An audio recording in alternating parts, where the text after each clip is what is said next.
morning and welcome to the Start Your Day Positive podcast, your feel-good way to start the day. Hey, I'm Sarah. I'm Len, and glad that you're starting your day in a positive way with us and our podcast. You know, we returned from our trip, and in the refrigerator, I had some milk, and it was right at the expiration date, and I wanted to mix my protein powder in with it and start my protein regimen again. And I looked at the label and I thought, should I or should I not drink this based on the expiration date? And so I did a little digging on that, when you should and shouldn't extend the expiration date on something. I think it's really interesting. I want to share that coming up. Okay, and I have a recommendation for everyone. You know, I like a good show, something that even my husband will potentially watch with me because sometimes we have different dates. Sure, of course. And someone on our listener trip last week told me about this show that they really thought I would like. I started watching it and I'm hooked. It's so good. So I thought I would share it with everyone else too. Hey, everybody loves a good show recommendation because we know what it's like to go on there and just scroll and scroll and scroll and scroll. So a recommendation goes a long way. All right. Well, let's start today off with a positive thought. Winning doesn't always mean being first. Winning means you're doing better than you've done before. That's the way we play golf. We don't play golf against the other people. We play against ourselves. As long as we're improving, we're improving, right? Yeah, that's right.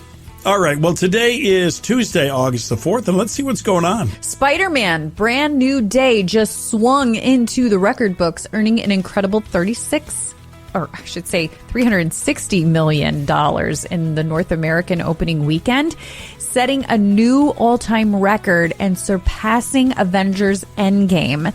It wasn't just a huge weekend for Spider-Man either. The 1-2 punch of Spider-Man Brand New Day and The Odyssey helped movie theaters enjoy their biggest weekend ever. Even better news for theater owners, the domestic box office is now up more than 15% compared to this time last year. So it looks like audiences are heading back to see movies on the big screen in a big way. You know, isn't that something? You had heard that movie theaters are in big trouble, and then boom, out of the blue, all the big movies this year, it was the Hail Mary and Toy Story, and now these two movies, and setting the record all time. There's never been a bigger weekend in history than this weekend at the box office. It's pretty cool. And I haven't seen either one. I know. I know. Hey, I finally saw Toy Story. Last night. Oh, you did? So I was worried. I wanted to see it at the theater, and so, yeah, we saw it and we liked it. Wait a minute. You didn't see it at the theater? Yeah, that's what I mean. Went last night. I wanted to see it before it left the theaters. What I wanted to say. I get it. Yeah, I love Toy Story 5. I would think that's the last, though, wouldn't you? That's the last one. I mean, I can't imagine going 6. I don't know. Never say never, I guess. Never say never when it comes to sequels that are making money. That's for sure. Yeah. Hey, well, if you ever watched A League of Their Own and wish that women's professional baseball had never disappeared, here's some exciting news. It's officially a new chapter this weekend. The Women's Professional Baseball League, the WPBL, played its inaugural game, marking the return of U.S. professional women's baseball for the first time since 1954. That's more than 70 years after the original All-American Girls Professional League, the league that inspired that wonderful movie, the 1992 movie with Gina Davis and Tom Hanks and Madonna and Rosie O'Donnell. Opening date did pretty good, too. Sellout crowd of about 4,000 people at Robin Roberts Stadium in Springfield, Illinois. The new league features 4 founding teams that pick some big markets: New York, Boston, L.A., and San Francisco. First of all, I love the movie League of Their Own. So yeah, it's fun. This is kind of really cool. The League of Their Own, that was when, back in the 50s, right? When the gentlemen were off to war. What brought? Yeah, I thought it was the 40s. I figured it was the 40s. Right, guys are away for World War II, so they had to have some pro sports. Let's get the ladies out there to play. Ah. Are you crying? No. Are you crying? Are you crying? There's no crying. There's no crying in baseball. Pretty cool. Hey, okay, now listen to this. Would you eat garlic ice cream? That's a big question people across the UK are debating about, because Domino's introduced a brand new garlic and herb ice cream. Yes, I guess they serve ice cream over at the pizza place Domino's in the UK. It's inspired, of course, from the famous garlic dipping sauce. So the frozen treat blends creamy vanilla ice cream with the chain's signature garlic and herb sauce. And for the adventurous, they'll even drizzle a little more sauce on top for you. So social media is, of course, very divided, and I'd absolutely try it, or that's a hard pass. The limited flavor has become one of the summer's biggest food conversations. Well, I don't know about you. See, I would try it if I got it at Domino's, but I would never try it in an ice cream store. Well, see, what I would do, so I'll use Jenny's, for example. Jenny's is an ice cream place that we have in our town. They're in Columbus. There are a couple other places. And it's more of a specialty shop. Like, they have... And some people don't like it as much because of the flavors they have. I love it. Like brown butter almond brittle, goat cheese with cherries, wild berry lavender, and cold brew with coconut cream, stuff like that. But you can get those little spoons, and they let you try several samples. Yeah, you can get the sampler cups. Well, that's what I was pointing out. If they were selling it at Domino's, I would do it for the novelty. But when you're at the ice cream store, that's a big decision to move away from one of your traditional favorites, because the ice cream store is a treat and you have your favorites. And it's like, man, I'm taking a big risk if I move away from, in my case, butter pecan. I've just blown one trip to the ice cream store for something I may not like. So that's the whole thing. Well, one thing I've learned recently about ice cream is people are very passionate about their flavors. Like, I've posted, which is better. We have two major ice cream places in our area, Mitchell's and Jenny's, and all kinds of stuff. And which do you like more? People get really passionate about their flavors. I know you're very passionate about butter pecan. And while we were in France, I was kind of cracking up because over in Europe they serve a lot of gelato. Okay? Yes. So it's a little different than ice cream. So think of it this way. Ice cream is light and fluffy. Gelato is rich and creamy. I love gelato. So we had a few of our listeners, they were asking me, where's the ice cream place? And they were Googling, and this gelato place kept coming up as ice cream. And they said, Sarah, where do we get ice cream? And I was like, the place down the road, Amaretto Gelato. They're like, oh no, we went there last night. It's gelato, not ice cream. And they were very much like, no, I want ice cream. I want my butter pecan ice cream. And I'm like, I don't know if you're going to find that in Europe. I know, that was a shocker to me. But they were so passionate about it because it said ice cream in the Google search, but it was gelato. Yeah. No, that was a shocker to me that they don't have butter pecan. It's not to be found in France. Well, at least where we were.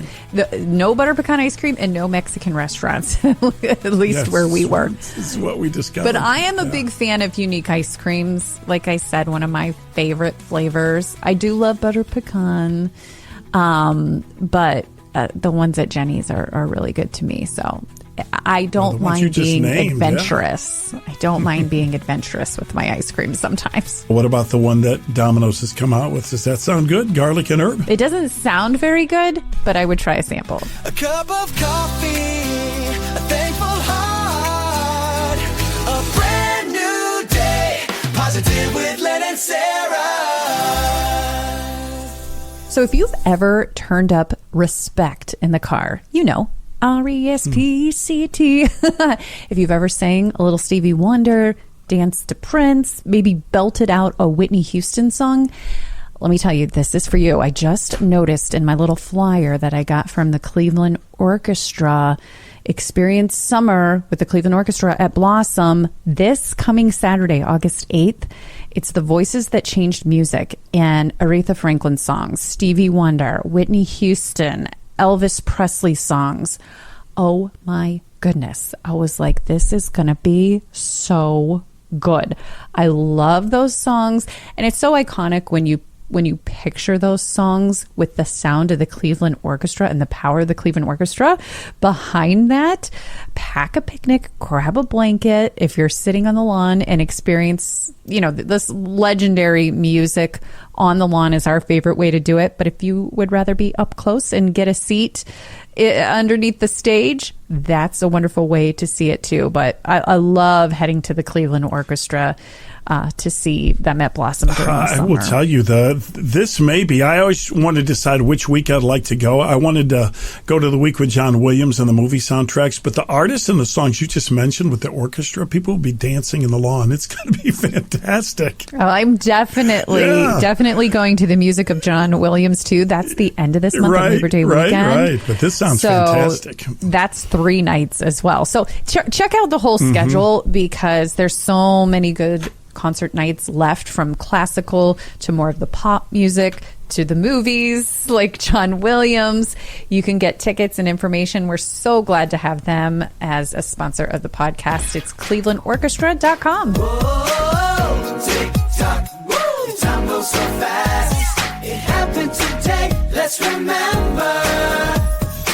Today is the 4th of August. We always take a moment on our podcast, go back in time, and look at this day in history. All right, 1790, Alexander Hamilton created the Coast Guard to intercept smugglers during or trying to ship goods to the U.S. without paying tariffs. Hamilton did a lot. He was a big influence on the Constitution, pushing for the 3 branches of government. He was the first Secretary of Treasury. He fought in the Revolutionary War. He founded the New York Post, and he lost the duel to Aaron Burr, and he's on the $10 bill. Yeah, a lot of people know Hamilton because of the duel and because of the musical. Yeah. But the guy did a lot. Yeah. I'm learning a lot with that series on Netflix right now. Oh, it's kind of new on Netflix. Is it the American Experiment one? The American Experiment, that's really good. Yeah. Yes. Boy, it just takes you back in time a little bit, and it makes you wonder, where would I have been had I been in that time period? I mean, we automatically think we'd be this person, but I mean, there were a lot of British loyalists at first. I mean, they came from Britain. That was their country. Well, and we've talked about it before. That divided Ben Franklin and his son. Yeah. Ben Franklin, he and his son were buddies when he was discovering electricity, but the war split them up. His son sided with the British, and they never reconciled. Yeah. So that's a good one. Yeah, people should check it out. It's a good one. Did you see the one? I won't give all the details about how Thomas Jefferson won his wife over when he was courting her. No, I haven't seen that one. I told you that. It's good. You already told me, but no, I haven't watched it yet. It's really good. Okay, 1936 was the year Jesse Owens stunned Nazi Germany at the Berlin Olympics. Jesse won 4 gold medals. I believe he set 3 world records. His incredible performance shattered Adolf Hitler's claim of Aryan racial superiority, so it became one of the most defining moments, not just in Olympic history, but I really think the history of what we should think about and what is best about people, because he was a gentleman in Germany knowing Hitler was there, and this guy was incredible. He's from Cleveland. Oh, yeah, that's right. I forgot about that. He wasn't born here, but I think his family moved here when he was 9, and he was a star athlete at OHIO, the Ohio State University. That's right. That's right. I forgot about that. And a heartbreaking moment in history on this day in 1944, acting on a tip from informer, the Nazi Gestapo captured 15-year-old Anne Frank and her family, who had been hiding for 2 years. They hid in a sealed-off space hidden by a hinged bookcase. 2 Christians who smuggled supplies to the Franks were also arrested by the Nazis. Anne's diaries, which she began at the age of 13, have inspired millions. One of her most famous quotes in the diary is, "In spite of everything, I still believe that people are really good at heart." Boy, write that down, right? That's a T-shirt. That's a plaque on your office desk. A good reminder. In spite of everything, and look what she went through, I still believe that people are really good at heart. And Meghan Markle turns 45 today. Former President Barack Obama turned 65. He was 46 when he became president. How old were other notable presidents? To give you some context, well, Barack was 46. Teddy Roosevelt was only 42. when he became president. Kennedy was 43, Lincoln 51, George Washington 57. Reagan, it seemed like he was older at the time. He was 69, but not compared to Trump and Biden. They're 78 when they became president. Of course, Trump is second term. And National Chocolate Chip Cookie Day. Recent consumer surveys find that soft and chewy chocolate chip cookies are the favorite for a majority of Americans, with roughly 65% preferring them over crunchy cookies. Okay. You going for the soft ones? I'm one of them. I only like the soft ones. If I bite into a hard chocolate chip cookie, like a crunchy one, I'm like, do you want this? To my husband. Right, like Chip Ahoy. Chip Ahoy. It's like such a disappointment when you see a big tray of cookies and you bite one and it's crunchy. My opinion, and I think everyone would agree with this, soft chocolate chip cookies are great, but true homemade chocolate chip cookies right out of the oven beat any big brand cookie. There's nothing like homemade chocolate chip cookies.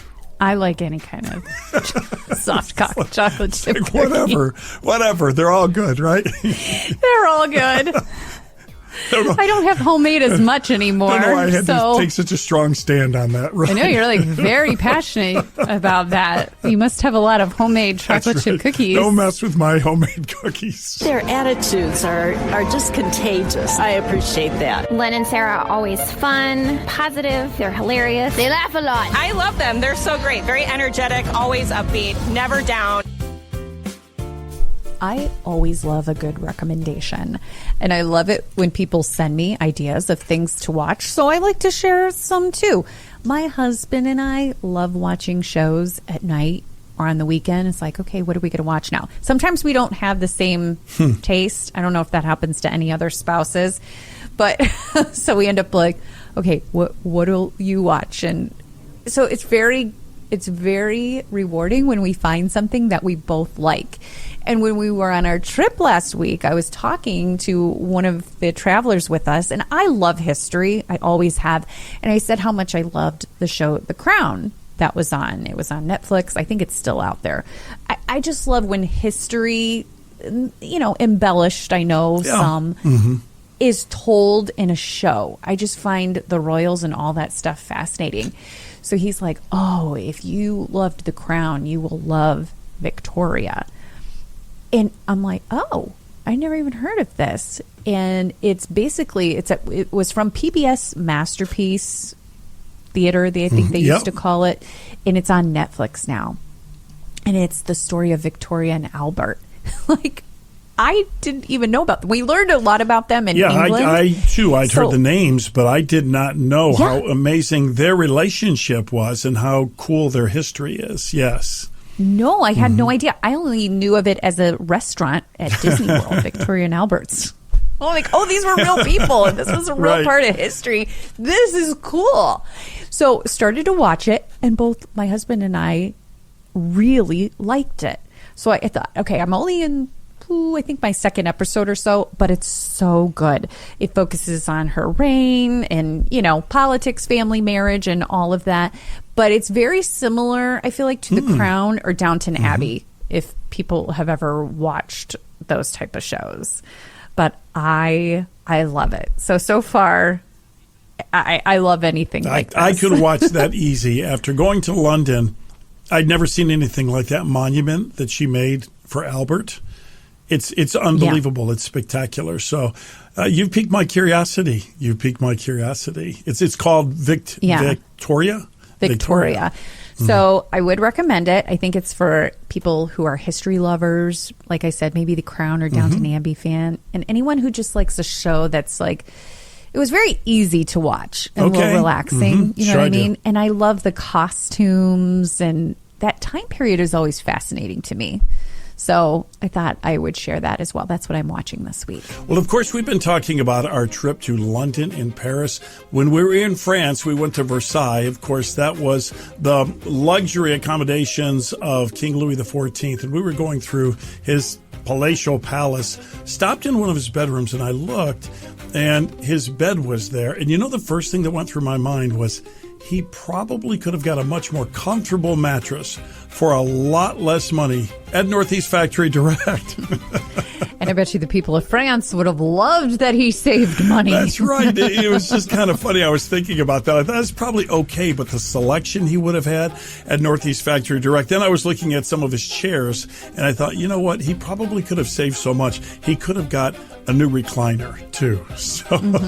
And I can tell you from firsthand experience, because we just got my daughter another mattress from Northeast Factory Direct, and we saved a lot of money. It's so comfortable. Now she has the best mattress in the house. Because I'm like, no, I feel like I need a new one. It's one of those things so you're happy for her, but you're jealous at the same time, right? It's so comfortable. But yeah, you do save so much money. They have such a great selection. I've been shopping there for years for a variety of things. Yeah. So I always tell people, make sure you go. They have multiple locations around Northeast Ohio, and you can even see what they have online. It's northeastfactorydirect.com.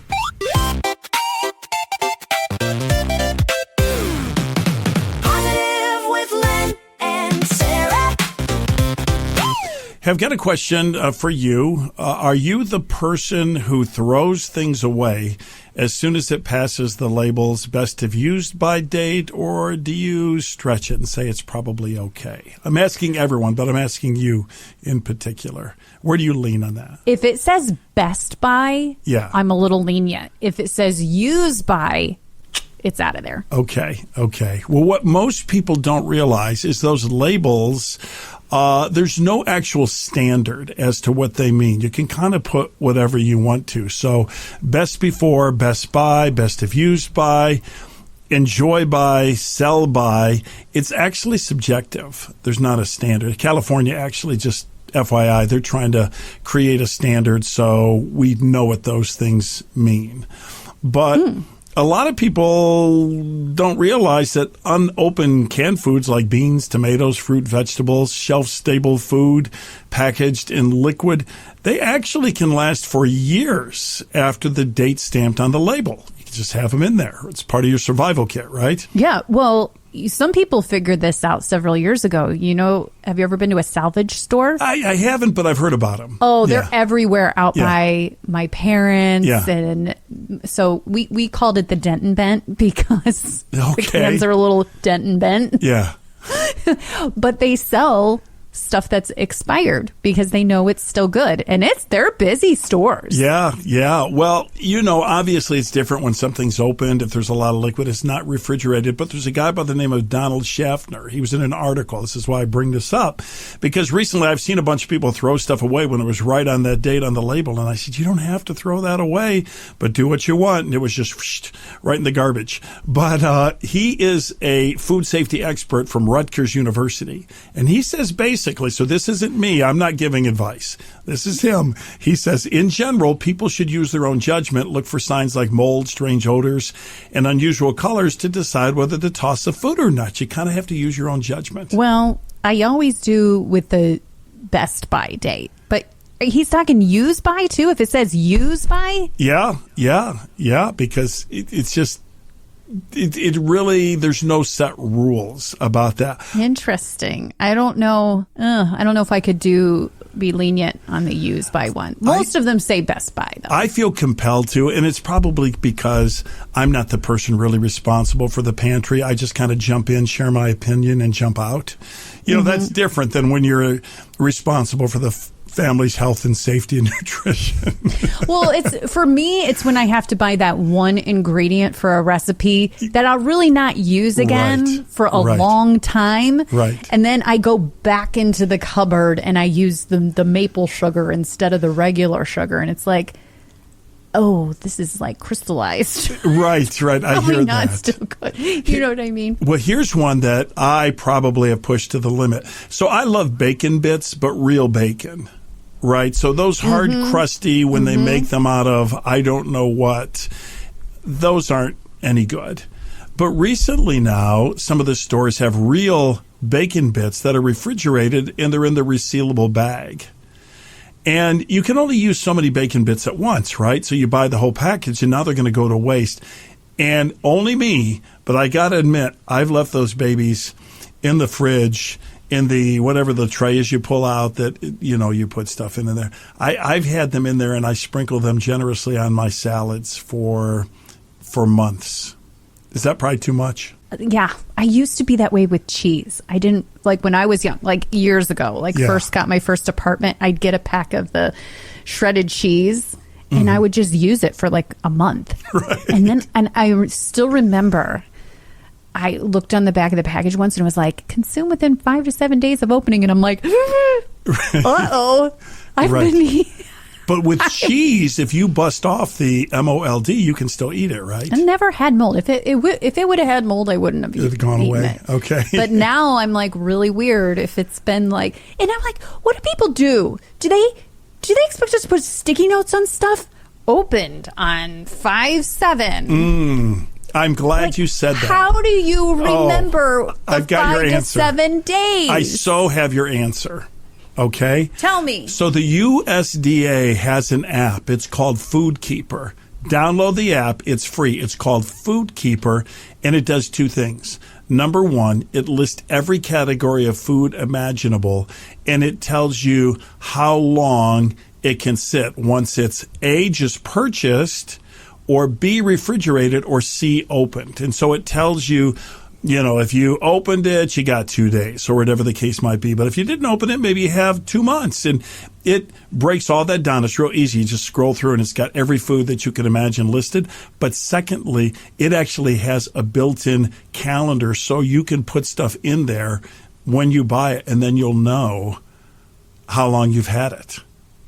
That's my problem. Yeah. That's my problem. Yeah. Only I don't think I will remember to do the app. Right. That doesn't seem necessarily to rank high on apps. I feel like I should create a product right. where it helps you. But I'm literally, this is me the other day. I'm like, I should get sticky notes and stick on. Open the milk on. Yeah. I wonder if anybody does that. I wonder, that's true. You know what this is what comes to me. You know what the AI should do?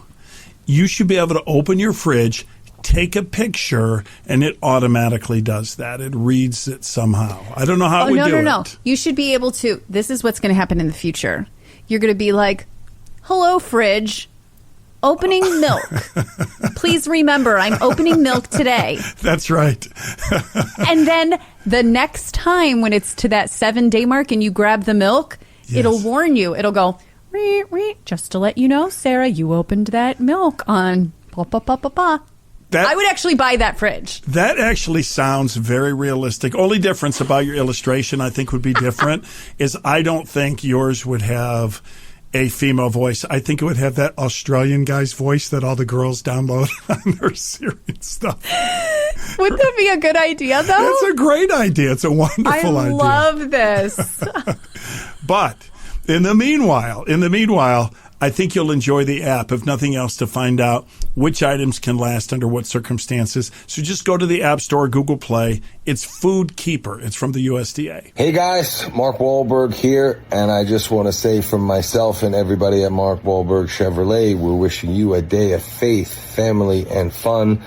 I will see you soon. God bless you. I love you. And of course, stay prayed up. God bless. How cool is that? If Mark Wahlberg is inviting you to the fest, well, consider this your second invitation. Hey, the fest is one of the biggest family events of the summer with incredible live music from artists like Kane, Matt Maher, Riley Clemens, and more. Great food, vendors, activities for the kids, and it's all centered around faith and community. And ladies, be sure to stop by the brand new Women's Blessed Collective area. I'll be there speaking along with Christy Capel, Jackie from Fount, and Carla Gasser's going to be there doing one of her color analysis. Have you seen that? Where you can match up what colors are best for you. It's going to be a place to be encouraged, connect with other women, and enjoy some fun extras for you. Coming up August the 15th, get your tickets at thefest.us. Hey, we'll see you at the fest. All right, before we send you on your way, I just want to let you know I got a text from our tour company that we do some tours with, and our Mackinac Island trip that is, our August 30th through September 1st. So just a couple weeks. Yeah, at very end of August. There are still 5 seats left. 5 seats. It's only a 3-day trip. If you've wanted to go on one of these trips, but, you can't go, over to England or London or anything like that, this is a great one. 5 seats left. It's a 3-day trip, Sunday to Tuesday. You only have to take 2 days off work. Call your girlfriend and say, hey, let's go have a girls' weekend, or tell your husband to take 2 days off of work. Whatever the scenario, good mother-daughter trip. And Robin Swoboda is going to be on that one with us as well. And then our out west trip. Yeah, you could go to Mackinac yourself, but with our group and with Robin and with us, you're going to have so much fun. I mean, so much fun. This is like going to be something you talk about. As it starts to turn to fall, you'll just say, I'm so glad that we decided to go on that 3-day trip with Len and Sarah. You will love it. You're going to have a great time. That's a guaranteed promise. An out west trip. We're going to Jackson Hole, Wyoming and Yellowstone National Park next summer. I'm getting so many messages. People are so excited about this. We only have 4 seats left. So 2 rooms or 4 seats. So free airfare. These aren't going to last long. If you've been noodling on this, now is the time to go to our website, startyourdaypositive.com. I hope to see you on one of these trips. Yeah, join our travel family. You'll love the people. You'll love us. And like we say, we take care of all the details. All you do is sign up, show up, and we take care of the rest. And wherever your travels take you today, let's pray that God will be with us on our daily journey. Heavenly Father, hey, thank you for this time that we've spent together on the podcast, getting things going. We all have a journey today that you've set before us, and just walk with us. Guide our thoughts and our words and our decisions. We need your wisdom when we're uncertain, strength when we face challenges, and your peace that reminds us that, hey, you're always with us. And help us to be a light to others and to trust you in every step we take. We place this day and every day in your hands, knowing that wherever we go, your love goes before us. We pray in Jesus' name. Amen.